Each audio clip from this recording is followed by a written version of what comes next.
Days before he was fired, acting White House Chief of Staff Mick Mulvaney was at CPAC, making the case that the media was to blame for hyping the coronavirus. The reason you're saying so much attention to it today is that they think this is going to be what brings down the president. That's what this is all about.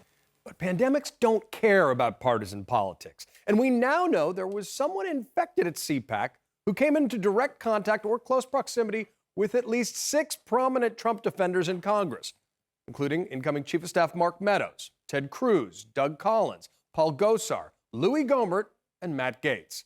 Now, all are voluntarily self-quarantining except Gohmert. Just last week that he wore a gas mask on the House floor during a vote to combat the coronavirus. Now, the stunt seemed less funny 2 days later when one of Gaetz's constituents died. And Gaetz was on Air Force One when he found out he'd come into contact with a coronavirus carrier.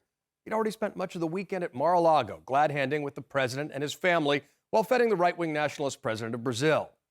Now, the White House says Trump has not been tested, but this is thankfully one case where Trump's hand sanitizer habit should come in very handy.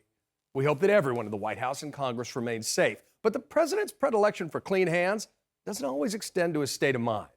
Because while the stock market was in free fall yesterday, Trump was tweeting about Obama, fake news, the deep state, and the Democratic primary. He claimed that Democrats are trying to smear Bernie with Russia, Russia, Russia, railed against very bad, sick people in our government, people, he says, who do not love our country. He threw out this nonsense non sequitur. The Obama-Biden administration is the most corrupt administration in the history of our country. And just to root that one in facts, there have been 6 senior members of the Trump team indicted to date, including his campaign chairman, personal lawyer, and national security advisor, and a grand total of 0 indictments of senior administration or campaign officials during the Obama era. Of course, the president vented his spleen against fake news, blaming the media and, more appropriately, Saudi and Russian fights over oil prices for the reason the largest point drop in stock market history. But if the president wants to talk fake news, here's some real facts. On February 24th, when President Trump tweeted, "The coronavirus is very much under control in the USA," there were 53 confirmed cases across 6 states. On Friday, March 6th, this came unexpectedly a number of months ago.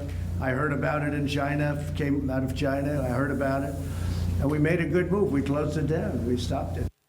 We closed it down, we stopped it. Well, on that day, there were 282 cases across 23 states. And as of this morning, there are 732 people infected in 36 states, and 26 people have died. This graph shows the spike we've seen in recent days, which helped propel the stock market declines. Here's the thing. Fear and uncertainty drive market downturns. Fear and uncertainty are also Donald Trump's stock and trade. They're the weapons he wields in politics every day. But you reap what you sow.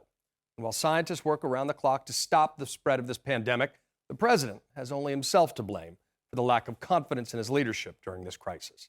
And that's your reality check.